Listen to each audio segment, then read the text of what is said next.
Hey, real quick, I've developed a brand new free resource just for you. It's called the Nonprofit Social Media Content Planner. This brand new planner will help you plan, develop, and manage a year's worth of useful and usable written or other forms of content that your audience will love.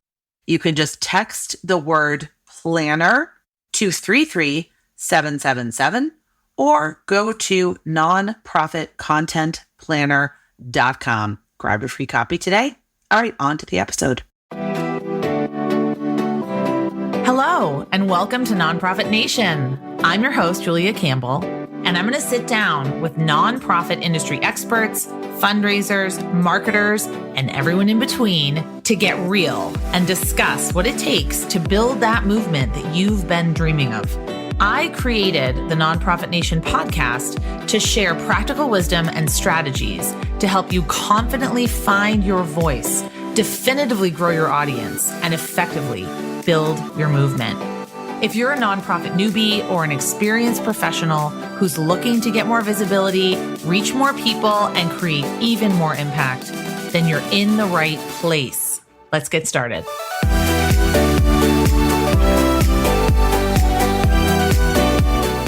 Hi, everyone. Welcome back to Nonprofit Nation. I'm your host, Julia Campbell.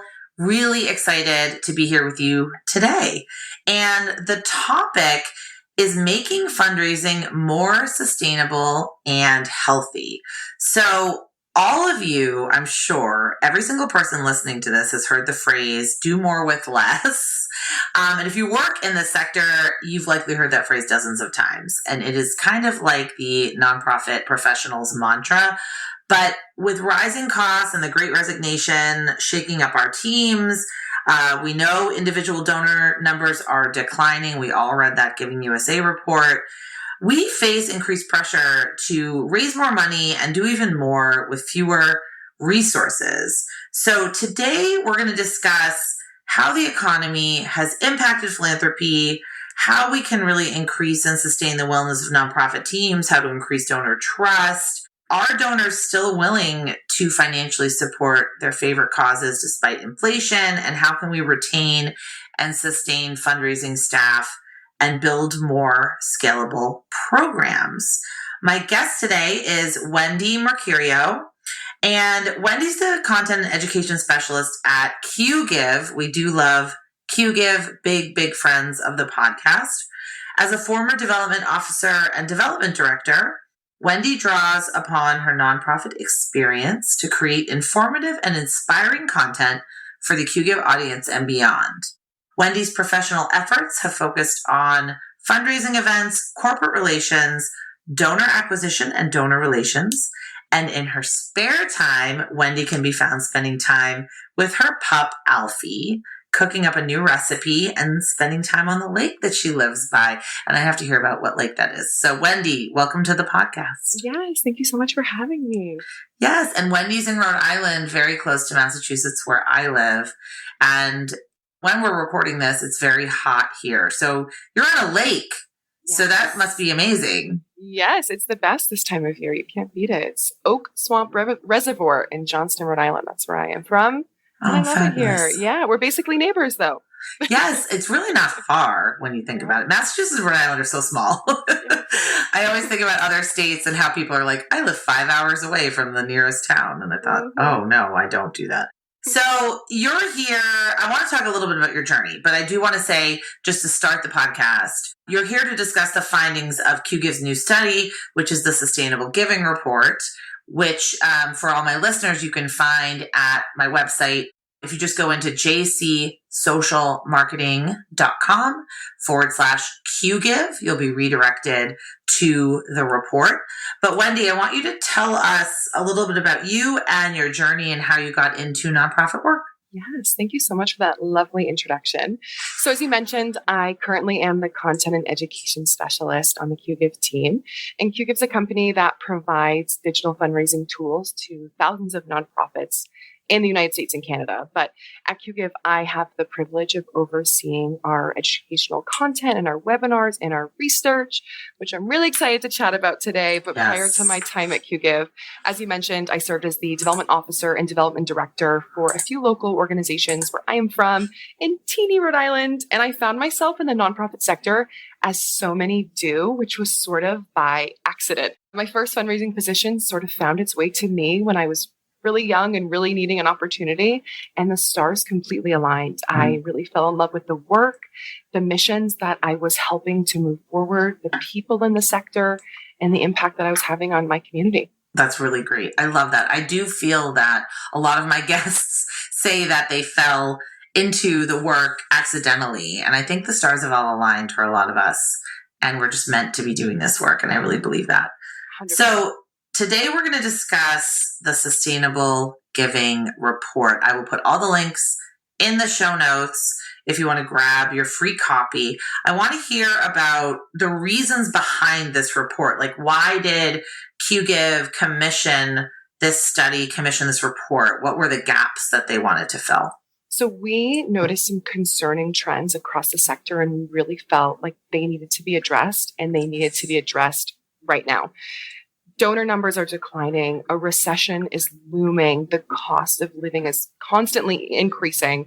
And the overall wellness and the state of fundraisers on nonprofit teams was really concerning. And that was just a few things that we were really looking forward to dive into and create tangible takeaways for. So we wanted to gauge what our fundraisers were noticing in the sector, the strategies that they implemented during the many challenges of the last 3 years, and to better understand how donors are reacting to economic uncertainty and engaging with the causes that they care most about. So by understanding donor preferences and digging into the wellness of the nonprofit sector, we hope to provide these tangible takeaways for our readers that inspire change and action among nonprofit leaders, fundraisers, and their teams.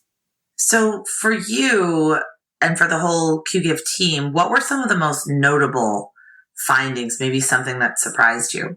As you can imagine, when our surveys closed and we were able to dig through our donors and our fundraisers' responses, we were so excited to see what our respondents had to say. Some responses were on par with what we expected, but there was definitely some shocking stats as well. And there's really so much juicy information in this report, and we are only going to scratch the surface today. So I encourage listeners to download the full report. But with that being said, the findings that I found the most shocking and impactful are, one, that donors are prioritizing their charitable giving. Most donors will make cuts on entertainment or dining out before they're changing their charitable giving patterns. We also found that overall fundraising revenue and overall donor count is declining, which we unfortunately expected to see. But we saw that over 80% of donors have continued to make monetary gifts to different nonprofits over the last 3 years. We also found that the impact a fundraiser believes they are making and their organization's mission are the top factors that lead to their job satisfaction. And pay and other career aspirations are the top reasons that a fundraiser would leave their job. We also found that fundraisers need additional resources to meet their goals. And I'm sure most fundraisers right now are listening saying, duh, Wendy. But I really hope that this statistic can inspire nonprofit leaders to— They're not alone. I know they're not alone. And I really hope that this stat can inspire nonprofit leaders to change their minds, right? We know that there's some folks who may think resources such as technology, more staff, professional development, so many other really important resources, they might think that they're unnecessary or they're not critical to achieve their mission. We saw that almost 85% of fundraising respondents answered that they could use more fundraising resources. And 45% answered that they are overwhelmed with their workload. Oh, man. I know, it hurts a little, doesn't it? Yes, it's not surprising, but yes. Yeah. And so ensuring that fundraising staff has the tools they need to succeed is going to impact fundraising results. Finally, I think one of the most shocking stats for me was that donor retention rates were unknown by 43% of fundraisers that responded. Wow. Retaining and stewarding donors is so crucial to ensure the future success of all fundraising efforts. And the costs associated with obtaining a new donor is 10 to 20 times more expensive than retaining your existing donor. Yeah. So donor retention strategies can not only cut down on your organization's acquisition costs, but can help you build reliable sources of revenue, which is really invaluable, especially during periods of economic instability. Mm-hmm. And I teach a lot about digital marketing, email marketing, social media, which people tend to think is focused on acquisition, but it's actually a really great way to steward your donors and cultivate them and build more trust with them. So I do feel like there's so much hype and talk around how do we get new donors? How do we get in front of new audiences? But what are we doing with the people that already know us and love us and have given to us? And how are we building deeper relationships with them? So clearly this is something that we need to talk about. What I love about the report is that you provide, like you've decided to explore two different viewpoints, the donor viewpoint and the fundraiser viewpoint. So what did you find? What are some key takeaways? And how did that decision come to be? So we really wanted to gauge not only what fundraisers were doing, but how donors were responding. And I think that there can oftentimes be a disconnect, right? Where you can think, oh, well, this is what my donors want. And it might not necessarily be the case. And so to have the takeaways that were from both perspectives, we thought were really, really impactful and important. Exactly. And how do you feel that the last 3 years have impacted fundraisers? What were some of the things that the report told you about maybe the last 3 years or even just the last couple of years? So inflation and economic uncertainty have impacted donors and by extension, nonprofits. And we saw this in our findings. And so since 2020, inflation in the US has increased a total of 16.something%. It's crazy. And so half of donors we surveyed have had their charitable giving negatively impacted by inflation. And 44% of fundraisers noticed that they saw a decrease in fundraising revenue as well. But despite this, donors still want to give to the causes they care about. It just might look a little different than prior. So when you say it looks differently, what are some of the examples you're seeing, or what did some of the donors tell you? Yeah, so we saw that even when financial times are tough, donors still want to support you. We found that over 80% of donors continue to make their monetary gifts to different nonprofits despite the state of the economy. In fact, actually, 75% of donors reported that inflation has negatively impacted their finances over the last 3 years, and 80% of donors are still giving. So donors are prioritizing their charitable giving, and that's really exciting to see. I think we saw that in COVID as well, where people's finances were negatively affected, but they knew that the need was so great and they felt even more connected maybe to the causes that they cared about.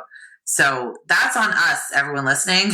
It's on us to convey that, yes, there's still a need. Yes, we know that the economy, and that's the problem I think that we have is when the economy goes into a tailspin, nonprofit services, there's increased demand. So we have increased demand for services and we have so much more on our plate and so many more people calling us for help. And I think our donors really need to understand that times are tough for everyone, but the need is not going away. The need hasn't really changed. In fact, it might even be greater than it was before. Yeah, absolutely. And I also really encourage folks to really understand the importance of a thank you, right? During a period of economic instability, really getting back to the fundamentals of strong donor retention is so important. And understanding that it's all types of gifts, right? It's monetary gifts, it's in kind, it's time, and it's all of those things. All of those factors are crucial for your organization's long-term donor retention and appreciating all gifts that we're receiving. Yes. And Lynn Wester actually talks a lot about this. She talks about the importance of not really just being like, okay, we're not going to thank $5 donors, but we are going to thank $15 donors, like trying to scale it a little bit so that at least someone gets a touch point. Everybody gets a touch point, no matter where they came from, no matter how much they gave. Of course, if they're giving, whatever a major gift might be for your organization, you might want to go above and beyond. But to not send a thank you for someone just because they sent you $5 is clearly not going to be sustainable, and it's not going to lead to sustainable fundraising revenue. This actually leads into my next question. The report found that 58% of donors believe the sector is trustworthy. Only 58%. Like, we want 100%, right? And I look at the Edelman Trust Barometer, and for 2023, they do an entire national study around trust of the general public around organizations, institutions, media, government. And they actually found that only 50% of the general everyday American trusts nonprofits to do the right thing, which just, hurts my heart. So we know that this feeling of trust has really dropped, or it's even plateaued. But what are some ways that we can change this? Are there any strategies in the report that you're giving that talk to this level of trust and how we can increase it? How can we do better? Yeah, so we found that over 80% of supporters believe the nonprofits that they contribute to are trustworthy. But I love that. So it's like the whole sector is not trustworthy, but my nonprofits that I give to are trustworthy. That's so interesting. Yes. And so, drops down to 58%, as you mentioned, for the whole sector. And I think this says a lot, right? There could be a lot of reasons that donors may have less trust in the sector overall. And I think proximity plays a large factor in this. So this could be physical distance. This could be social distance. So for physical distance, this might be the trust a donor has in their local nonprofit versus a larger nonprofit or an international organization that they're just not as familiar with. And then for social distance, right, this could be giving to your friends' peer-to-peer campaign, or you have a family member that works at a local organization. And so you feel that closeness with the organization. So I really questioned, how do organizations and the sector overcome these feelings of distrust, and how do they create that closeness? And I think the answer really revolves around communication and how nonprofits should possibly follow the example that's set by for-profit brands, that they're bringing these supporters inside their organization and they're showing what an average day looks like for one of their staff members with a short video, or they're hosting a Facebook or an Instagram live or something along those lines, just to bring your supporters in and create that trust and create that closeness.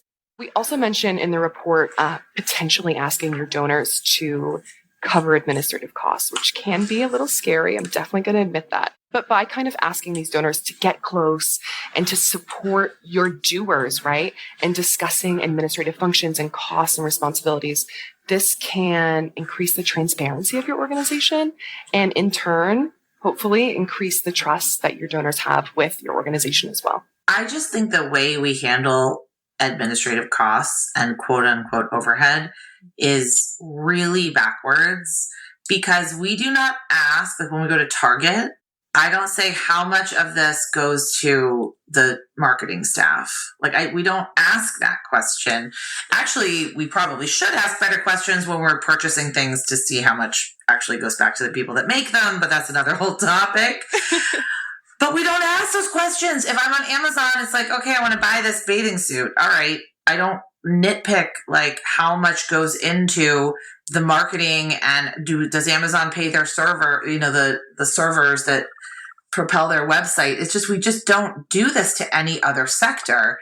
And I really think that is the fault of a lot of negative media coverage. I'm a journalist by heart. I'm not blaming the media, but I think it gets good headlines when you say, oh, this nonprofit, spent all of this money on front office staff. Well, what if they really need the front office staff to answer phones? I worked for a domestic violence shelter. We needed front office staff to answer the hotline. That was one of our key services that we provided.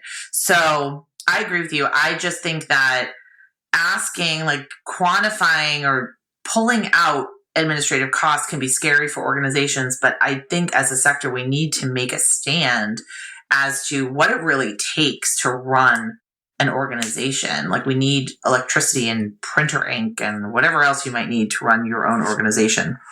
So I think that's an interesting point.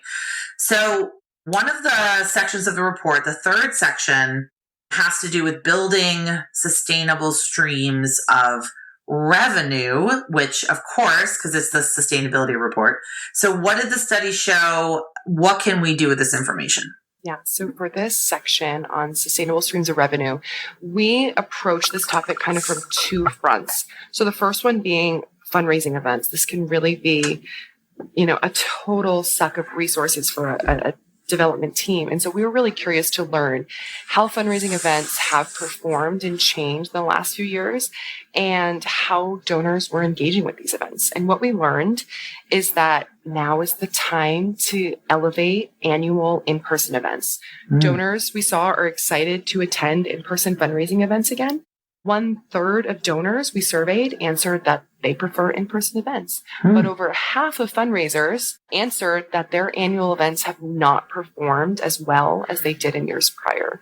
So we really think that the pandemic changed event experiences and expectations that donors are bringing, and they're looking for immersive, engaging, and entertaining fundraising events that they can participate in a variety of ways. So I think now is the time to reevaluate annual fundraising events and make sure they're aligned with your mission. I think that that's super, super important. And then for the second half of sustainable revenue streams, we also leaned into reoccurring gifts and donor retention. So poor donor retention leads to, so many more resources being spent on capturing our new donors. But when talking about long-term sustainability efforts of fundraising programs, this is obviously concerning, right? Especially with declining donor numbers and retention rates being at a historic low. I truly, truly believe that now is the time to focus on donor retention. So some takeaways that I would, give to our listeners would be first and foremost to know your donor retention rate. As I mentioned earlier, 43% of fundraisers that responded to our survey, they were unsure of their donor retention rate, which was way higher than I expected. And I know that it can be easy when you're a busy fundraiser to kind of lose sight of donor retention, especially as we talked about earlier, when there's this large focus on acquisition. But it's really, really crucial to know this stat and to measure it and to know the effectiveness of your efforts. And then I would also recommend that fundraising leaders allocate resources for their fundraisers to focus more time on retention. Over 50% of fundraisers that responded said that they spend 0 to 25% of their work time on donor retention. And I've been saying that without a focus on donor retention, you're building a castle out of sand instead of bricks. It's not sustainable and it's really not going to last. And I would also suggest that fundraisers implement strategies to cultivate reoccurring donors. So first, let's offer these supporters the ability to make these reoccurring gifts and to give at a variety of frequencies. And let's also implement strategies to cultivate reoccurring donors. These donors that give on a regular basis are the key to the sustainability of fundraising programs. So let's create a communication strategy that lets donors know the advantages and the impacts of their reoccurring gifts for your organization. And then let's report back to them on a regular basis and celebrate the wins that they've helped make possible. That's pretty shocking to me that 50% of fundraisers spend 0 to 25% of their time on donor retention. I mean, that just shows me that also is contributing to the lack of trust.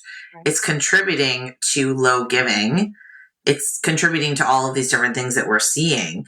And I think that's just due to a culture. We need a culture shift in the sector. We need a culture shift at each organization that puts a priority on talking to donors. Like, I'm not talking about trying to, send them automated emails. You can do that, but you can pick up the phone. You can send a thank you note. What I've seen with my clients is that there's this perception that if you can't talk to all 10,000 donors, you can't even talk to one. And I just see that as such a missed opportunity. If you can write 10 thank you notes a week, that's fine. Done is better than perfect. You're not going to be able to hand reach out with, a calligraphied screed or, scroll to every single donor, but that doesn't mean you can't reach some. So I see it's sort of that fight against perfection. And we want to do the same thing for all donors, or maybe we want to reach all donors on the same day and we just can't do it. So those are some really fantastic strategies. I'm really surprised about the in-person events because I love in-person events. I'm definitely going to more of them, but I'm pleased to see that donors also are seeing that. But like you said, we can't just take what worked in 2019 and put it onto 2023. That's what I think we're trying to do. And the entire world has changed. The sector has changed. Dynamic consumers have changed. Donors have changed.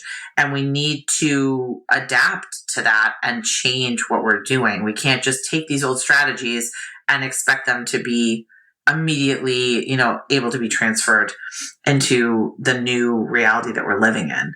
What I also like about the report is that it gives us these strategies, it gives us this data, but it really talks about the increased pressures that fundraising professionals are facing. So what did you find, or even what do you think what can be done to address these increased pressures? So this section I was so eager to dive into, especially, as a former fundraiser, I know how consuming and challenging a fundraising role can be. Also from talking with peers in the sector, I know a lot of fundraisers are doing it all, right? Folks are managing fundraising events, they're implementing campaigns, they're overseeing staff, they're creating social media content, focusing on outreach, acquisition, writing grants, organizing volunteers, and there's so many competing priorities. And it can be totally, totally overwhelming. And oftentimes this is being done by a few underpaid staff members. So nonprofit staff members are often working against the expectation that being underpaid is standard practice or expected. And so we wanted to know, what can be done about this? My goal was to stop fundraisers from going gray prematurely, but also stop fundraisers from leaving the profession prematurely because of all these factors that are leading to burnout. And so some factors that, some takeaways that I would recommend would be, as we talked about earlier, educate your supporters on the incredible work your staff is doing and consider asking your donors to contribute to the cost of administrative salaries. This very taboo topic, as we talked about earlier, but regular employee spotlights on social media, spotlights in your newsletter or different mailings can really help your supporters understand who the doers are behind the work that they're supporting. We found that 25% of donors believe that nonprofit staff should receive below average or no compensation for their work. Wow. I know it hurts. And to help overcome this perception, I think it's really crucial to talk about your staff and the important work that they're doing. And this isn't something that needs to be added into every fundraising appeal, but it is something that you can do periodically to increase supporter engagement and subtly convey how important you as a fundraiser and your staff are. Also found that 36% of donors are willing to cover administrative costs, and 52% were open to the idea and were undecided. I totally recognize that this is scary to ask donors to cover administrative costs, but my hope is, with gradual and strategic education on the importance of your staff, your donor will be open to this idea and excited about it. As a sector, we don't talk about administrative costs, which can lead to distrust, as we mentioned earlier. Also, choosing to share the importance of your staff and being transparent with your administrative costs can accomplish a number of things, right? It can result in more revenue that will go to staff salaries and compensation, helping to reduce turnover. We found that 34% of donors are noticing turnover at their organization that they support, and 60% of those that noticed are concerned about nonprofit staff turnover. So by investing in your staff, you're inspiring confidence in your organization. Yeah, absolutely. And what you said about just educating your donor and educating the general public about the important work that you do and sharing stories of what the staff does. So I have a client, they're Rosie's Place in Boston, and they are a shelter. They provide probably 30 different services, but they call themselves, their main overview, their main, vision is they are a safe haven for any woman, anytime, no questions asked when they need it. Like you can come there however many times. They don't ask you questions. You can come there for services. And they share so many fantastic stories of the people that work there. They share stories of the receptionist who greets you when you come in, the stories of like the social workers who take your information, or the career counselor, the people that work in the food pantry, the people that work, serving the meals. All of these fantastic stories. And the more you can create this like holistic version of your organization, not pieces that can be pulled out, not sort of pieces that can be like piecemealed together. Like you really all have to work together to create this experience for clients and to create your vision. Their vision is to provide every woman who needs it with dignity, and to lift them up and to make them feel that they are worthy. So to create that vision, they really do need all of these different pieces. Like, can you imagine if when you got in there was just sort of a checklist or like a clipboard and no one greeted you and no one talked to you? It's all part of their vision creating this. And their donors really understand that and completely support it. And I think it's on us. I know fundraisers have so much to do, but it really is on us to educate our donors about the important pieces of all the work that we do and how it kind of all fits together, because they will respond. They just oftentimes, donors don't know what we know, right? They don't know that all of this work is incredibly important. They don't know that the buses support the Boys and Girls Club, that we have to support buses, because how are the kids going to get to the after school program? It's just a matter of not necessarily educating, but just showcasing and highlighting the different pieces of our work. And I think we just get so focused on client stories, which are fantastic, but we should be telling stories and sharing all of this other wonderful information with the people that fund our mission, with our stakeholders, with our supporters. So I love that the report is really showcasing some of the gaps that we have, but I love that it's also showcasing the donor's perspective, because it's not that they're not bad people. They just don't know what we know. Right. And they want to know what we know. And that's the key here, is we're preaching to the choir. We're preaching to people that want to know what we know. So why don't we give them more of this information? Yeah, I love how you mentioned the importance of staff. If there was one thing that I've learned, is how important every single member of an organization is to make the mission possible, right? And to change the lives of the clients. Yeah. And so, if leaders can advocate for staff, I would also encourage that as well. Mm-hmm. Changing the world is not easy, and doing that without a support system is basically impossible. We found an interesting stat that 70% of fundraisers answered that their department is never or only occasionally staffed properly, which is a lot higher than I think we were expecting. And so without the proper number of development staff, raising large funds is exhausting, and it's going to lead to burnout really, really quickly. My last question is really, where do you think that a really small, bootstrapping nonprofit should start first? Where should they prioritize this information in the report? Yeah, I think that those folks should definitely stay focused on their mission, right? I think it's super easy for mission creep to kind of happen at those early stages of a young nonprofit. So identify your strategies, your target audience, and then set your goals and set up your fundraising plan that stays true to your mission, and it's going to help you get to where you need to be financially, and set those obtainable goals, right? Focus on fundraising growth that is realistic. And I would also say celebrate your wins, right? I think it's so important not to get lost in the hustle and bustle of everyday nonprofit to-do lists and things you have to get done, and really celebrate the accomplishments and the milestones that are being achieved. Well, Wendy, thank you so much for being here today. To anyone that wants to download the report, dive into the findings, go to jcsocialmarketing.com/QGIV. That's QGIV. And you will be directed to a place where you can download it. We love QGIV. I love QGIV. They're a fundraising platform. and you are trusted by over 20,000 fundraisers, which I love. So you clearly have some data, some meat to dive into reports like this. But where else can people learn about you, Wendy, connect with you, and learn more about QGive? Yeah, so you can find me on LinkedIn, Wendy Mercurio, but if this report or this type of content is of interest to you, I highly, highly recommend to also follow QGive on whatever social media you prefer.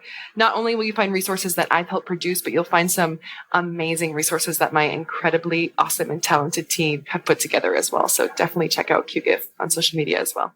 Yes, I will put that in the show notes. And if you're finding this on social media, I will have tagged QGive in the post. So make sure you give them a follow. So Wendy, thank you so much for being here.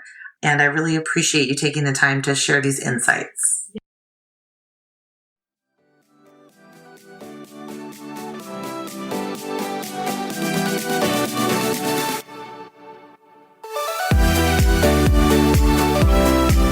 Well, hey there. I wanted to say thank you for tuning into my show and for listening all the way to the end.